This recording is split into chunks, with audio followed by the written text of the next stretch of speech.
तो केंद्रीय गृह मंत्री अमित शाह 2 दिनों के दौरे पर छत्तीसगढ़ पहुंचे। अमित शाह कई कार्यक्रमों में शामिल हुए, वही कल भी कई कार्यक्रम उनके होने हैं। वही नक्सल विरोधी अभियान की समीक्षा भी उन्होंने की है। अमित शाह के दौरे में पहले दिन क्या आज खास रहा, किस तरह की सौगातें उन्होंने दी, कैसे नक्सलवाद के खिलाफ लड़ाई को धार देते हुए नजर आए केंद्रीय गृह मंत्री अमित शाह। देखिए इस रिपोर्ट।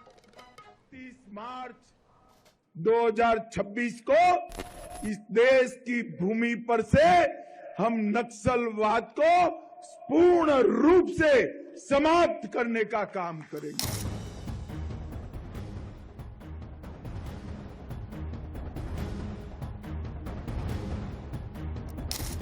छत्तीसगढ़ में नक्सलवाद के खिलाफ हर दिन तेज होते जंग के बीच केंद्रीय गृह मंत्री अमित शाह एक बार फिर प्रदेश के दौरे पर हैं। अमित शाह ने नवा रायपुर में, जहां नेशनल फॉरेंसिक साइंस यूनिवर्सिटी और नेशनल फॉरेंसिक साइंस लेबोरेटरी के भवनों के निर्माण का भूमि पूजन किया।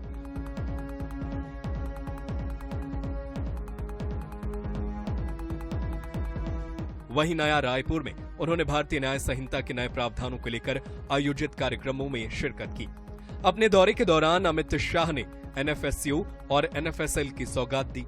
छत्तीसगढ़ के लिहाज से यह बेहद अहम होगा। ऐसा होगा नेशनल फॉरेंसिक साइंस यूनिवर्सिटी और लैब। नवा रायपुर के बंजारी में 40 एकड़ में बनेगा दोनों संस्थानों का सर्व सुविधा युक्त भवन। साइंटिफिक इन्वेस्टिगेशन के साथ ही फॉरेंसिक विज्ञान के विषय में मिलेगी शिक्षा। अपराध विज्ञान, खोजी अनुसंधान और फॉरेंसिक मनोविज्ञान के विषय में भी प्रशिक्षण। नवा रायपुर में 400 करोड़ की लागत से दोनों संस्थानों का किया जा रहा है निर्माण। दोनों संस्थानों की स्थापना से छत्तीसगढ़ को साइंटिफिक इन्वेस्टिगेशन में बड़ी सुविधा होगी। केंद्रीय गृह मंत्री अमित शाह ने नेशनल फॉरेंसिक साइंस यूनिवर्सिटी और नेशनल फॉरेंसिक साइंस लेबोरेटरी के निर्माण को छत्तीसगढ़ के लिए बड़ी उपलब्धि बताया। उन्होंने कहा कि इस पहल से क्रिमिनल जस्टिस सिस्टम को मध्य भारत में आधार मिलेगा। अमित शाह ने नक्सल विरोधी अभियान को तेज करने के लिए भी मुख्यमंत्री विष्णुदेव साय और उप मुख्यमंत्री विजय शर्मा की सराहना की। छत्तीसगढ़ के वित्त मंत्री ओपी चौधरी ने एनएफएसयू और एनएफएसएल को छत्तीसगढ़ के लिए बड़ी उपलब्धि करार दिया। पिछले 1.5 सालों में विष्णुदेव जी के नेतृत्व में छत्तीसगढ़ ने दिन दूनी रात चौगुनी प्रगति की है। मगर छत्तीसगढ़ में विष्णुदेव जी की सरकार और छत्तीसगढ़ के गृह मंत्री विजय जी का सबसे बड़ा उपलब्धि है तो एक रुका हुआ नक्सल विरोधी अभियान को उन्होंने द्रुत गति से चलाया और छत्तीसगढ़ को नक्सल मुक्त करने की दिशा में आगे बढ़े। और मैंने छत्तीसगढ़ में ही कहा था, यही नवा रायपुर में कहा था, अटल नगर में कहा था कि 31/3/2026 ये देश नक्सलवाद से मुक्त हो जाएगा। और मित्रों, मैं फिर से बात विश्वास के साथ दोहराना चाहता हूं, जिस तरह से सुरक्षा बलों ने पराक्रम किया है, हमारी सूचना एजेंसियों ने सटीक रणनीति बनाई है, हमें लक्ष्य को सिद्ध कर कर रहेंगे। और आज मैं छत्तीसगढ़ वासियों को कहकर जाता हूं कि हर बार बारिश में नक्सली थोड़ा आराम कर लेते थे, इस बार बारिश में भी हम उनको सोने नहीं देंगे और 31 दिन के लक्ष्य को हम आगे बढ़ाएंगे। नवा रायपुर देश के सर्वश्रेष्ठ राजधानी शहर के रूप में विकसित हो रहा है और इसमें आज एक बड़ा मील का पत्थर आदरणीय अमित शाह जी के कर कमलों से जुड़ गया है। जो राष्ट्रीय नेशनल फॉरेंसिक साइंस का जो इंस्टीट्यूशन है, यूनिवर्सिटी है, वो हम सब के लिए बहुत ही सौभाग्य का विषय है। छत्तीसगढ़ में नक्सलवाद के खात्मे के लिहाज से भी अमित शाह का दौरा बेहद अहम रहा। मंचीय कार्यक्रमों के बाद अमित शाह 2 महत्वपूर्ण बैठकों में शामिल हुए, जिसमें वामपंथ प्रभावित राज्यों के चीफ सेक्रेटरी, डीजीपी की बैठक बेहद अहम रही। इस बैठक में नक्सलवाद के खिलाफ खात्मे की रणनीति को और तेज करने पर चर्चा। साथ ही नक्सलियों के खिलाफ चल रहे ऑपरेशन को लेकर समन्वित रणनीति भी तय की गई। बैठक में मुख्यमंत्री विष्णुदेव साय, उप मुख्यमंत्री विजय शर्मा, छत्तीसगढ़ के चीफ सेक्रेटरी और डीजीपी के साथ ही नक्सलवाद के प्रभावित अन्य राज्यों के डीजीपी और चीफ सेक्रेटरी भी शामिल हुए। बैठक में नक्सलियों के खिलाफ जंग और तेज करने की रणनीति बनी। नक्सलियों के दूसरे राज्यों में मूवमेंट को रोकने पर भी मंत्रणा की गई। केंद्रीय गृह मंत्री अमित शाह का दौरा, जहां प्रदेश को मिली अहम सौगातों के लिहाज से महत्वपूर्ण रहा, वहीं नक्सलवाद के खत्मे को लेकर LWE की बैठक में अहम रणनीति भी बनी। अमित शाह ने एक बार फिर 31 मार्च 2026 तक नक्सलवाद खत्म करने के संकल्प को भी दोहराया। अब वे न सिर्फ जवानों के बीच जाएंगे, बल्कि नियत नल्लानार ग्राम का दौरा भी करेंगे। ग्रामीणों से संवाद कर उनसे विकास कार्यों को लेकर भी जानकारी लेंगे। इस तरह गृह मंत्री के दौरे का दूसरा दिन भी बेहद अहम रहने वाला है। रायपुर से गौरव शर्मा और मनोज नायक की रिपोर्ट। तो देखिए, आज शाह की सौगात संदेश साफ था और आज बहुत बड़ी सौगात भी मिली है। जिस तरह से NFSU का, जो नेशनल फॉरेंसिक साइंस यूनिवर्सिटी का जो शिलान्यास उन्होंने किया है, वो दरअसल कई मायनों में बेहद खास हो जाता है। देश के चुनिंदा राज्यों में ही ये विश्वविद्यालय है। अब तक जो जानकारी आ रही है, लगभग 9 से 10 जो राज्य है, वहाँ पर ये जो यूनिवर्सिटी है वो वहाँ पर बच्चों को पढ़ाती है और इससे भविष्य में छत्तीसगढ़ में होने वाले जो अपराध रहेंगे उसके समाधान में तेजी आएगी। यहाँ से बच्चे जो पढ़कर निकलेंगे उनका भविष्य भी उज्जवल होगा।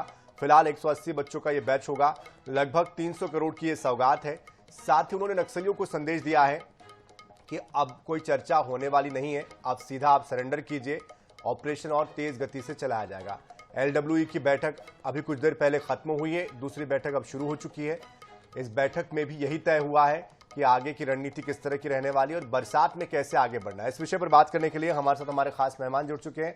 उनका परिचय आपसे करा देते हैं। रविंद्र सिंह जी, भारतीय जनता पार्टी के प्रवक्ता, हमारे साथ जुड़ चुके हैं। साथ ही जावेद खान जी, कांग्रेस के प्रवक्ता, और शिशिर राज चौधरी जी, वरिष्ठ पत्रकार, हमारे साथ जुड़ चुके हैं। आप तीनों का बहुत बहुत स्वागत है। सबसे पहले जावेद खान जी, मैं आपका ही रुख करता हूं। कैसे इस दौरे को आप देख रहे हैं और किस तरह से इस दौरे को लेकर, भविष्य को लेकर संभावनाएं नजर आती? नमस्कार सनी जी, आपको, आपके सभी दर्शकों को, साथी मीडिया पैनलिस्ट को भी मेरा नमस्कार। मैं आपके सवाल का जवाब अमित शाह जी के बयान से ही शुरू करता हूं।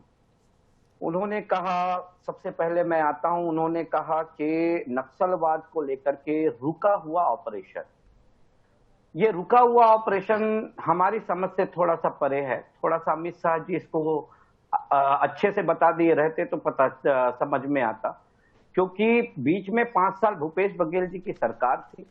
हमने तो केंद्रीय गृह मंत्री जी के कहीं हाथ पैर बांध करके नहीं रखे थे। केंद्रीय गृह मंत्री जी जो इंटरेस्ट नक्सलवाद को लेकर के आज दिखा रहे हैं, वो अगर 5 साल में भूपेश बघेल जी की सरकार के समय भी दिखाए रहते तो इन 5 सालों में जो निर्दोषों की जान गई वो नहीं जाती, वो बच जाती। तो ये जो रुका हुआ ऑपरेशन है, उससे तात्पर्य यही है कि अगर आपकी राज्य में सरकार है तब आप कहीं जाकर के कुछ काम के लिए आगे बढ़ेंगे। राज्य में आपकी सरकार नहीं है तो आप उसे रोक देंगे। तो ये उनके द्वारा कहा गया स्पष्ट है कि रुका हुआ ऑपरेशन मतलब उनके द्वारा, केंद्र सरकार के द्वारा, अमित शाह जी के द्वारा रोका गया ऑपरेशन था। दूसरी बात, उन्होंने कहा कि जब से 1.5 साल में विष्णुदेव साय जी की सरकार बनी तब से दिन दुगनी रात चौगनी तरक्की हुई है। मैं मानता हूं तरक्की हुई है, बिल्कुल तरक्की हुई है, लेकिन तरक्की किसमें हुई है? तरक्की अपराध में हुई है, तरक्की लूटमारी में हुई है, तरक्की अपहरण में हुई है, तरक्की महिलाओं के ऊपर बढ़ते अपराध में हुई है, तरक्की शराबखोरी में हुई है और तरक्की प्रदेश के लॉ एंड ऑर्डर को बिगड़ने में हुई है।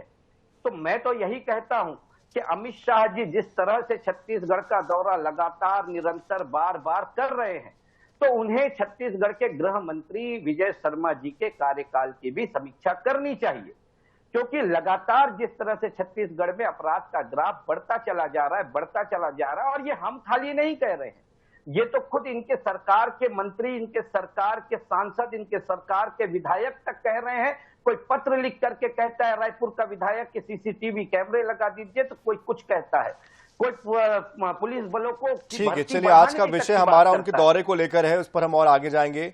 कुछ आपको कुछ पॉजिटिव दिखा होगा तो उस पर भी मैं आपसे बात करना चाहूंगा कि NFSUI जो बहुत एक बड़ा संस्थान माना जाता है नेशनल फॉरेंसिक साइंस यूनिवर्सिटी के तौर पर। इसको लेकर भी मैं आपसे एक सवाल पूछना चाहूंगा कि इसको लेकर कैसे आप देखते हैं इस सौगात को। लेकिन चूंकि हमारे साथ शिशिर राय चौधरी भी है, मैं उनका रुख करना चाहता हूं, उसके बाद मैं रविंद्र जी आपके पास आऊंगा। शिशिर राय चौधरी जी, इसको राजनीति से इतर इस दौरे को और बार बार उनके जो दौरे हो रहे हैं पिछले 1.5 सालों में हम देख रहे हैं, कैसे समझा जाए, कैसे देखा जाए? और जिस तरह से उन्होंने आज एक बार फिर से चेतावनी दी है कि अब चर्चा की कोई जरूरत नहीं है, सीधे सीधे बात कीजिए, सरेंडर कीजिए। जी बिल्कुल सही बात है। ये बात तो सही है कि जब से ये 2026 31 मार्च का डेडलाइन फिक्स किया है सेंट्रल गवर्नमेंट ने, अमित शाह ने, तो तब से हम देख रहे हैं कि छत्तीसगढ़ में, और ये जो छत्तीसगढ़ से लगा हुआ रेड कॉरिडोर का हिस्सा है, इसमें माओइस्ट इंसर्जेंट्स के अगेंस्ट में एक बहुत आक्रामक रणनीति के तहत पे फोर्सेस काम कर रही हैं।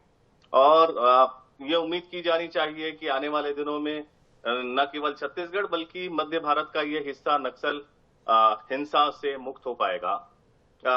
इस बात की जरूर उम्मीद की जानी चाहिए। लेकिन एक बड़ा महत्वपूर्ण विषय मैं जो देखता हूं वो ये कि अभी केंद्रीय गृह मंत्री के दौरे के समय में कल जैसे कि वो नारायणपुर भी विजिट करने वाले हैं, निश्चित रूप से ये दौरा जो जवान है, अभी हालिया कुछ घटनाओं से ऐसा लगता था कि शायद जवान थोड़ा उनके मनोबल पे असर आया हो, लेकिन केंद्र से गृह मंत्री अगर खुद पहुंचते हैं उनका मनोबल बढ़ाने के लिए, तो ये उम्मीद की जानी चाहिए कि वो जो हौसला है वो हौसले में और वृद्धि होगी और सुरक्षा बल के जो जवान हैं वो और ज्यादा एक डिसाइसिव एक्शन की तरफ आगे बढ़ेंगे। बिल्कुल, बार बार उनका जो दौरा है उनकी गंभीरता को भी दिखाता है, संजीदगी को भी दिखाता है कि वो बार बार इस विषय को लेकर कितने गंभीर हो चुके हैं। लेकिन बार बार राजनीति भी इस पर बहुत होती है रविंद्र जी, और बार बार विपक्ष कहता है कि सेलेक्टिव तरीके से, सेलेक्टिव अप्रोच के तहत काम हो रहा है, और यही काम अगर पहले उनकी सरकार के समय इस तरह का एक्शन लिया होता तो शायद आज स्थितियां कुछ और होती। ये सवाल मेरा रविंद्र जी से।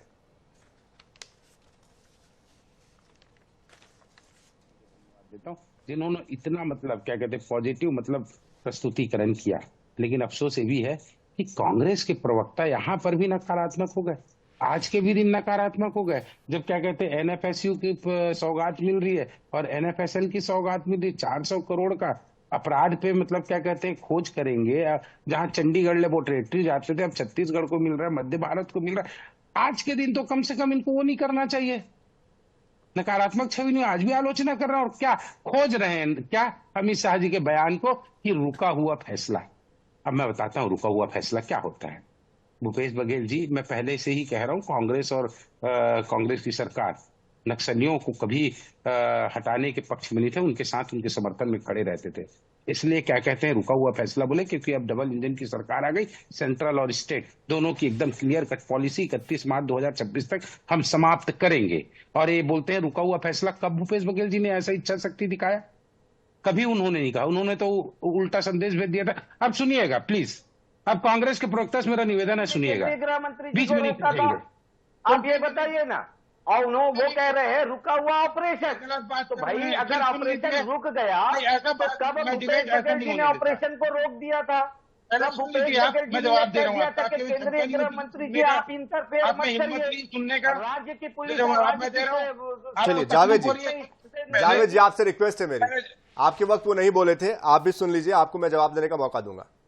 जी दूसरी बात, इसीलिए यदि रुका हुआ फैसला शब्द को पकड़ लेते हैं ना, तो मैं कहता हूं कि कांग्रेस की इच्छा शक्ति नहीं थी, केंद्र की इच्छा शक्ति सही थी, शुरू से थी, और अब हमारी सरकार आ गई इसलिए ऐसा कर रहे हैं।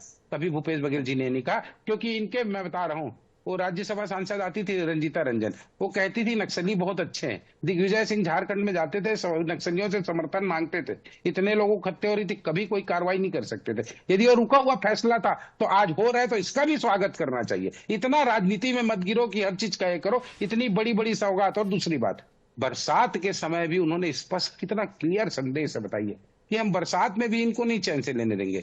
मतलब 31 मार्च 2026 का जो हमने संकल्प लिया था उसकी सिद्धि कैसे होती ये देख लीजिए। आज तक भारत का कितना केंद्रीय गृह मंत्री कांग्रेस कार्यकाल के बस्तर के दौरे किए हो बताइए? 2 घंटे के लिए आ गए, औपचारिकता निभाकर चले गए। और कितनी बार आपने अपने डिबेट में कहा कि अमित शाह जी का लगातार दौरा है, एक रात नहीं 2-2 रात रुक रहे हैं, ऐसा किसी का नहीं था। क्यों? क्योंकि हमको नक्सलवाद को समाप्त करना है। मैं कहता हूं इस भारत से नक्सलवाद, अलगाववाद, आतंकवाद और जो भी विघटनकारी तत्व, उसका समापन होगा तब तो विकास होगा।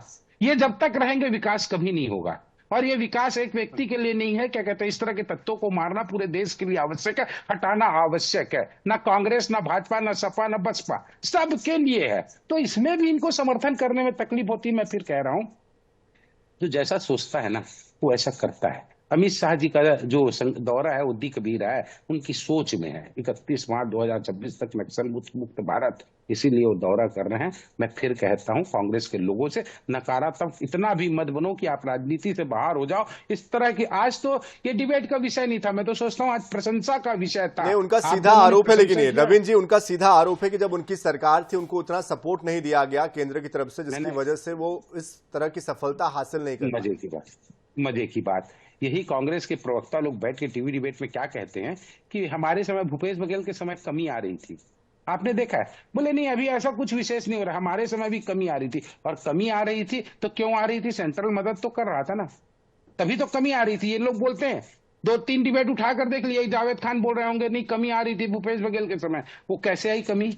सेंट्रल ने मदद किया होगा तभी ना। और सबसे बड़ी बात, आपकी इच्छा शक्ति नहीं थी। फिर हम तो कह रहे हैं, हम तो इनको तर्कों के साथ कह रहे हैं कि कांग्रेस और नक्सल चोर चोर मौसेरे भाई, और ये भी क्या कहते हैं चचेरे भाई हैं।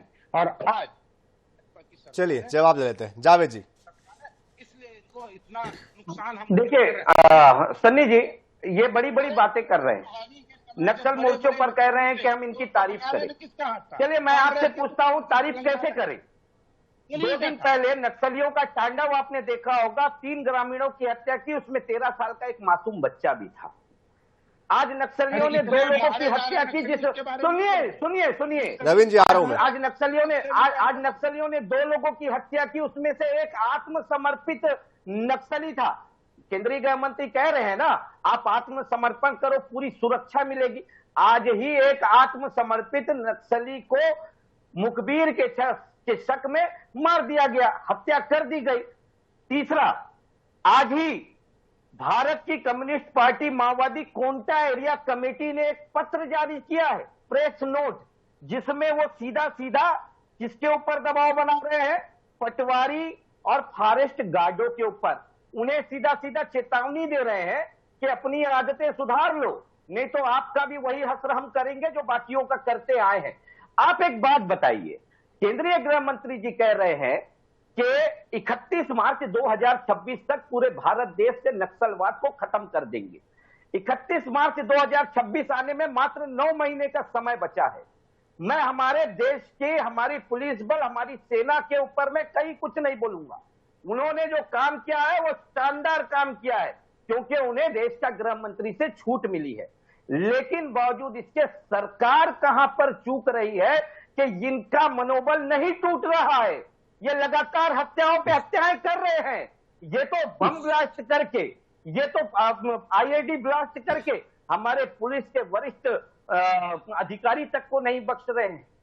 तो अब एक बात बताइए, 9 महीने में ऐसा क्या करेंगे आप कि आप बोल रहे हैं कि 31 मार्च 2026 तक नक्सल मुक्त कर देंगे? अरे यही केंद्रीय गृह मंत्री जी है सन्नी जी, इससे पहले भी 3 बार डेडलाइन दे चुके हैं, 3 बार नक्सलियों को लेकर डेडलाइन दे चुके हैं, वो डेडलाइन पूरी नहीं हुई। तो हम तो सवाल करेंगे ना, हम तो पूछेंगे ना। ठीक है, लेकिन कुछ आंकड़े भी देखने पड़ेंगे जावेद जी, थोड़ा सच्चाई को भी देखना पड़ेगा। ठीक है, हर बार नकारात्मक होकर काम नहीं चलेगा। पिछले 1.5 सालों में 1551 नक्सली गिरफ्तार हुए हैं और 1428 से ज्यादा नक्सलियों ने आत्मसमर्पण किया है। 205 से ज्यादा मुठभेड़ हुई है, जिसमें 425 से ज्यादा नक्सली मारे गए हैं और इसमें भी बसव राजू, सुधाकर, चलपति, भास्कर जैसे हार्डकोर इनामी नक्सली भी शामिल है। इसको इग्नोर नहीं कर सकते। इसका जवाब मैं दे दूं, बिल्कुल इग्नोर नहीं कर सकते। मैंने डिबेट की शुरुआत कहां से करी? अमित शाह जी के उस बयान से करी कि रुका हुआ ऑपरेशन को हमने फिर से शुरू किया। मैं तो वही कह रहा हूं ना, ये उपलब्धि हमारी सरकार को केंद्र सरकार को, राज्य सरकार को तो 5 साल पहले ही मिल जाती, भूपेश सरकार में ही मिल जाती। अगर इतना एग्रेशन, इतना नक्सलवाद के खात्मे को लेकर के गृह मंत्री जी की इतनी सोच अगर उस दौरान दिखती, केंद्रीय गृह मंत्री जी का कहीं पर भी हमने हाथ बांध करके रखा था क्या? या केंद्रीय गृह मंत्री जी छत्तीसगढ़ आते थे तो प्रदेश के मुख्यमंत्री भूपेश बघेल जी उनसे नहीं मिलते थे, उन्हें समय नहीं देते थे, जब वो आते थे तो ये कहीं चले जाते थे। चलिए मोहित चौधरी जी के पास आ रहा है कि आपकी इच्छा शिशिर राय चौधरी जी, मैं आपके पास आना चाहता हूँ। ठीक है जावेद जी, आपकी बात सुन ली हमने। शिशिर राय चौधरी जी, मैं आपके पास आना चाहता हूँ। लगातार 1.5 साल से जो ऑपरेशन चल रहा है, जिस तरह से रणनीति अपनाई जा रही है और जो पहले की रणनीति थी, कितना उसमें अंतर पाते हैं, कितना आप देखते हैं ग्राउंड जीरो पर बदलाव, और खास तौर पर अभी जो बैठक हो रही है LWE की जो हुई है अभी, उसमें जो पड़ोसी राज्य है उड़ीसा, तेलंगाना, महाराष्ट्र, आंध्र प्रदेश, उनके भी DGP ADGP के साथ बैठक हुई है। नक्सल प्रभावित जो परिवार है, जो परिजन है, उनसे भी वो मुलाकात कर रहे हैं। तो कितना बदलाव आप देखते हैं, कितना सक्सेस रेशो आप देखते हैं? जी, एक बदलाव जो दिखाई देता है वो ये कि केंद्र सरकार और जो छत्तीसगढ़ सरकार है और जो दूसरे प्रभावित राज्य की सरकारें हैं, इनके बीच में कोऑर्डिनेशन, खास करके मैं एक बात पे जोर देना चाहूंगा, वो ये है कि जो स्टेट का सिक्योरिटी फोर्सेस है, पुलिस फोर्सेस है, फॉर एग्जांपल DRG हो या ये इन फोर्सेस और जो सेंट्रल फोर्सेस हैं, उनके बीच में हम बेहतर कोऑर्डिनेशन देख पा रहे हैं। पहले समय पर इन फोर्सेस के बीच में एक कोऑर्डिनेशन की कमी की बात आती थी। ये इस वक्त पे ये कोऑर्डिनेशन ज्यादा बेहतर तरीके से दिखाई दे रहा है। इस बात से तो हम बिल्कुल इनकार नहीं कर सकते और शायद यही यही कारण है कि जो सिक्योरिटी फोर्सेस हैं वो बेहतर परिणाम हासिल कर पा रही हैं। एक बड़ी चीज जो इस बार हुई है कि जो नेतृत्व है वो लोकल लड़ाकों को, जो जंगल को, उस इलाके को बेहतर तरीके से जानते हैं। कभी वो नक्सली थे, आत्मसमर्पण किया, फिर वो मुख्य धारा पे लौटे, अब वो अपनी जमीन के लिए लड़ रहे हैं। तो एक बहुत बड़ा परिवर्तन हम जरूर देख रहे हैं, लेकिन ये एक रोज में नहीं हुआ है। हमको याद रखना चाहिए कि डॉक्टर रमन सिंह की सरकार के समय से जो शुरू हुआ, उसके बाद में कांग्रेस की सरकार आई, उसने भी अपना योगदान दिया। श्रेय किसी एक को नहीं दे सकते, बिल्कुल आपने सही बात कही कि श्रेय किसी एक को नहीं दिया जा सकता है, लेकिन वही बात मैं यहाँ पर वापस रविंद्र जी आपसे कहता हूँ कि श्रेय किसी एक को नहीं दिया जा सकता। अगर करना था तो 15 साल आपके पास भी थे, 5 साल कांग्रेस के पास थे, लेकिन एक सतत प्रक्रिया चल रही है और हम लगातार इसके साक्षी बने हुए हैं। तो श्रेय लेना कितना सही है? बिल्कुल कोई श्रेय नहीं ले रहे हैं, एक बूंद श्रेय नहीं ले रहे हैं। हम तो नक्सलवाद को समाप्त करने की बात कर रहे हैं कि भाजपा ने कर दिया, ऐसा नहीं है। ये कहां संकल्पनाओं और परिकल्पनाओं में जीने वाले कांग्रेस के लोग हैं कि 5 साल पहले यदि गृह मंत्री ये कर देते तो कर देते। मैं भी डिबेट यदि गंदा करना चाहूं तो बोलूं, मनमोहन सिंह के समय के गृह मंत्री लोग की इच्छा शक्ति तो उतनी होता क्या? या मैं नहीं कह सकता था 1970-80 में जब नक्सलवाद शुरू हुआ था तो कांग्रेस के लोग चूड़ी पहन के बैठे थे, हाथ बांध के बैठे थे? नहीं बोल सकता कि उसको पैदा ही क्यों होने दिए करके। मैं कभी भी नहीं जा रहा हूं उसमें। अच्छा, मजे की बात, कल एक आदमी मारा गया, 2 ग्रामीण मारे गए, इसको ये शाश्वत सत्य मान रहे? ऐसा तो हमने कांग्रेस के समय रोज देखा। अरे गीदड़ भभकी से डरेंगे क्या नक्सलियों के जो पत्र जारी कर रहे हैं या पटवारी को धमकी दे रहे हैं? जब अब कोई अस्तित्व की लड़ाई लड़ता है ना तो इस तरह का गीदड़ भभकी देता है, उससे डर जाए। चलिए जावेद जी, बहुत छोटा सा रिप्लाई, 10 सेकंड। अपने अस्तित्व को बचाने का प्रयास कर रहे हैं और हम उनको मार के रहेंगे। हम चलिए, समय मेरा समाप्त हो गया है रविंद्र जी। जावेद जी छोटा सा, जावेद जी। देखिए, मैं बस इतना ही कहूंगा, मैंने कहीं ये नहीं कहा कि आपके कार्य की कहीं आलोचना नहीं की। मैंने तो बस यही पूछा, टाइमिंग को लेकर के पूछा। हमारे समय में केंद्रीय गृह मंत्री जी ने कहा था संसद में कि छत्तीसगढ़ में नक्सलवाद की घटनाओं में 80% की कमी आई है। उन्होंने कहा था। अभी रविंद्र जी ने कहा कि कई डिबेट में कांग्रेस ये कहते आई है। वो क्यों आई मैं बताता हूं। उस समय छत्तीसगढ़ की भूपेश सरकार ने सामाजिक पुलिसिंग के माध्यम से ग्रामीणों और सरकार के बीच में। चलिए, अब मुझे रुकना पड़ेगा क्योंकि समय हमें रोक रहा है। मैं अंतिम बात चलिए। आज जो ग्रामीण इलाकों में कैंप दिख रहे हैं, ये उत्तर सरकार की पटेल है, वहाँ की ग्रामीणों का विश्वास जीत को कैंप बना कहीं नहीं मिल रही है पर, लेकिन सिर्फ चलिए, एक चीज, किसी एक को श्रेय नहीं दिया जा सकता, सबने मिलकर काम किया है। जाहिर सी बात है तो ये सभी के प्रयासों से ये सफलता हासिल हो पाई है जितना अब तक हमने देखा है, लेकिन समय हमें रोक रहा है। बहुत शुक्रिया रविंद्र जी आपका, जावेद खान जी आपका, शिशिर राय चौधरी जी आपका, बहुत शुक्रिया हमारे साथ जुड़ने के लिए। तो देखिए, सौगात देने के लिए केंद्रीय गृह मंत्री अमित शाह आए हुए, संदेश भी साफ दिया है, लेकिन राजनीति जो है वो तमाम विषयों पर होती रही है। हमें इसके इतर जाकर सोचना होगा, हमें थोड़ा सकारात्मक होना होगा और ये भी देखना होगा कि अब धीरे धीरे हम आगे बढ़ रहे हैं और उस दिशा में बढ़ रहे हैं जो लक्ष्य हम पहले 20 साल पहले लेकर चले थे कि छत्तीसगढ़ को नक्सलवाद से मुक्त करना है, नक्सलवाद का जो दंश है उससे आजाद करना है। तो अब हमारे जवानों की, हमारे राजनेताओं की जो प्रतिबद्धता थी उसका परिणाम हमें मिल रहा है, इसलिए हमें भी सकारात्मक होकर सोचना चाहिए और जो प्रयास हो रहे हैं उनकी भी सराहना करनी चाहिए, जवानों की सराहना करनी चाहिए। और यही हमें भी सोचना चाहिए कि आने वाले समय में बस्तर पूरी तरीके से मुख्य धारा में शामिल होगा और बस्तर का नाम नक्सलवाद के लिए नहीं बल्कि प्रकृति के लिए, वहां के संसाधनों के लिए, वहां की उपलब्धियों के लिए पूरे देश भर में लिया जाएगा। इसी के साथ इस खास पेशकश में इतना ही। ताजा खबरों के लिए, अपडेट्स के लिए आप बने रहिए INH 24/7 के साथ। नमस्कार।